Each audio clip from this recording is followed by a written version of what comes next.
السلام علیکم ورحمۃ اللہ وبرکاتہ نحمدہ ونصلی علی رسولہ الکریم۔ الحمدللہ نور مصطفیٰ اکیڈمی کے زیر اہتمام اس سال ماہ ربیع النور کے موقع پر نعتیہ مقابلہ بڑی کامیابی اور حسن خوبی کے ساتھ اس کا انعقاد عمل میں لایا جا رہا ہے، اور ہر روز نئے حکم صاحبین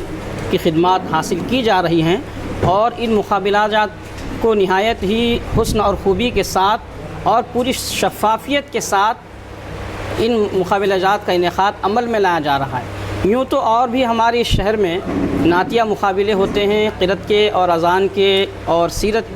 پر مقابلات ہوتے ہیں، لیکن میں نے جو یہ محسوس کیا کہ ان مقابلات کی جو نوعیت ہے وہ منفرد ہے۔ کئی اعتبار سے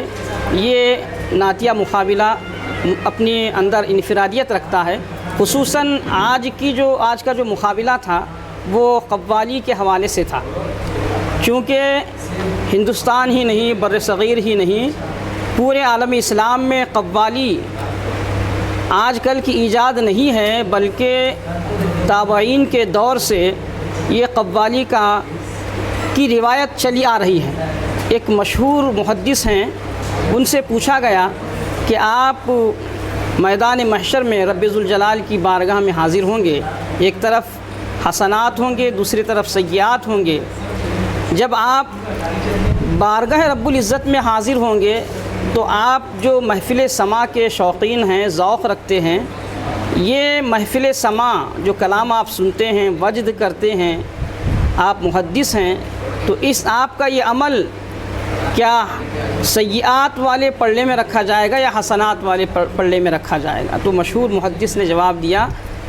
کہ اس کو نہ حسنات میں رکھا جائے گا نہ سیئات میں رکھا جائے گا، بلکہ یہ مباحات ہے۔ مباحات اللہ تعالیٰ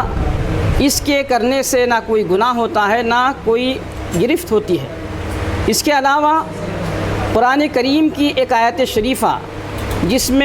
سے ہم قوالی کو استدلال کر سکتے ہیں، قرآن کریم میں فرمایا گیا ہے الذین یستمعون القول فیتبعون احسنہ، وہ لوگ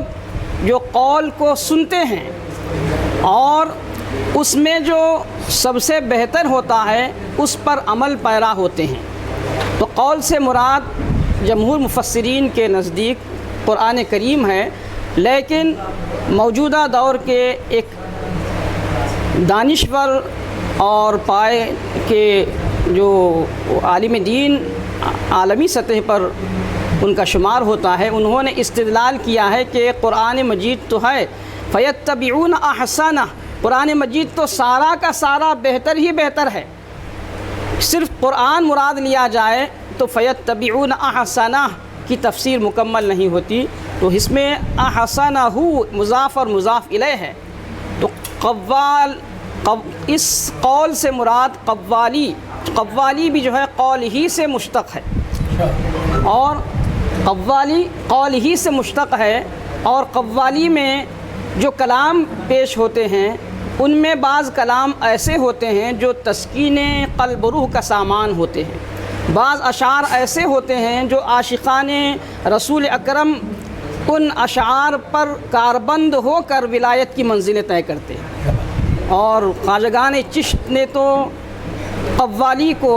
افضل ترین عبادت قرار دیا ہے۔ خواجگان خواجہ غریب نواز سے لے کر خواجہ دکن سید محمد حسین بندہ نواز کے ستراس تک سبھی پورے ذوق و ادب کے ساتھ سماع کا اہتمام کرتے تھے۔ ایک حدیث پاک عرض کر کے اپنی گفتگو کو ختم کروں گا۔ بخاری شریف کی یہ حدیث ہے، ام المومنین عائشہ صدیقہ اس کے راوی ہیں، فرماتے ہیں کہ عید کے دن تھے، ہمارے مکان پر انصار کی کچھ دوشیزائیں آئیں اور دف بجا کر انہوں نے اپنے روایتی کلام کو، ثقافتی کلام کو پڑھا۔ اس موقع پر آقا کریم علیہ السلام چادر تانے لیٹے ہوئے تھے، اور عائشہ صدیقہ دف کے ساتھ وہ کلام سماعت کر رہی تھیں۔ اتنے میں حضرت ابوبکر صدیق کی آمد ہوئی، وہ دیکھے سرکار آرام فرما ہے اور دف بجا کر روایتی کلام پڑھا جا رہا ہے، تو انہوں نے روکا سرکار نے صدیق اکبر کے روکنے کو ملاحظہ فرمایا اور چادر اپنے رخ انور سے ہٹائی اور فرمایا کہ اے ابو بکر صدیق، آج ہمارے عید کے دن ہیں، ان کو پڑھنے دو جو پڑھ رہے ہیں، خوشی منانے دو۔ تو اس حدیث سے کیا معلوم ہوتا ہے کہ اس حدیث سے جتنے سلاسل ہیں، چاہے سلسلہ عالیہ قادریہ ہو، نقشبندیہ ہو، سہروردیہ ہو، سرکار کا خاموشی کے ساتھ اس کو سننا، اس سے یہ سلسلہ نقشبندیہ، سلسلہ سہروردیہ اور سلسلہ قادریہ، اس سے ان کا مزاج اور ان کی روایت چلی آ رہی ہے۔ اور سرکار نے جو اجازت فرمائی کہ تم سنو اور سناؤ، تو اس سے چشتیہ سلسلے کی روایت ہمیں معلوم ہوتی ہے۔ تو قوالی کا اہتمام پہلے دور سے چلا آ رہا ہے اور یہ ہمارے اکابرین کی سنت مبارکہ رہی ہے۔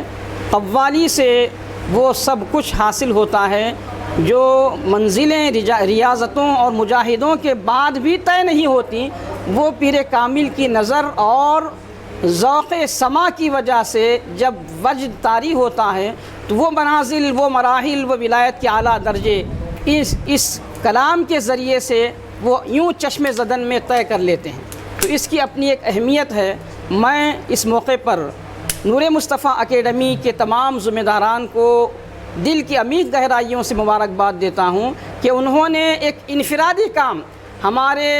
خانقاہی روایت کو پیش نظر رکھتے ہوئے جو قوالی کے مقابلے کو آج انہوں نے منعقد کیا ہے، اس حوالے سے میں ان کی خدمت میں دل کی گہرائیوں سے مبارکباد پیش کرتا ہوں اور یہ یقین کرتا ہوں کہ نور مصطفیٰ اکیڈمی نے جو یہ سلسلہ نعتیہ مقابلہ اور قوالی کے مقابلے کا انہوں نے قائم کیا ہے، اس کو انشاءاللہ آئندہ سال بھی اسی طرح جاری و ساری رکھیں گے۔ مجھے امید ہے کہ خواجہ دکن جو سلطان القلم ہیں، ان کے فیضان سے یہاں جو تیار ہوں گے بچے، چاہے وہ نعت کے مقابلے کے ذریعے ہو، قوالی کے مقابلے کے ذریعے ہو، مجھے امید ہے حضرت خواجہ دکن کے فیضان کرم سے کہ یہاں تیار ہونے والے بچے صرف ریاستی سطح پر اپنا نام روشن نہیں کریں گے بلکہ ملکی سطح پر بھی انشاءاللہ تعالی یہاں تیار ہونے والے طلباء اپنا اور اپنے شہر کا، اپنے علاقے کا نام روشن کریں گے۔ میں اللہ کی بارگاہ میں دعا کرتا ہوں کہ نور مصطفیٰ اکیڈمی اور ان کے معاونین عفان فوڈ مارٹ اور Ayub and science, Nawaz poultry اور جتنے بھی معاونین ہیں، ان سب کا بھی میں دل کی گہرائیوں سے شکریہ ادا کرتا ہوں کہ ایک بہترین کام کے لیے اپنے تعاون کو پیش کر رہے ہیں۔ اللہ تعالیٰ سب کی کاوشوں کوششوں کو قبول فرمائے اور اس سلسلے کو تا دیر جاری و ساری رکھنے کی توفیق رفیق عطا فرمائے۔ السلام علیکم ورحمۃ اللہ۔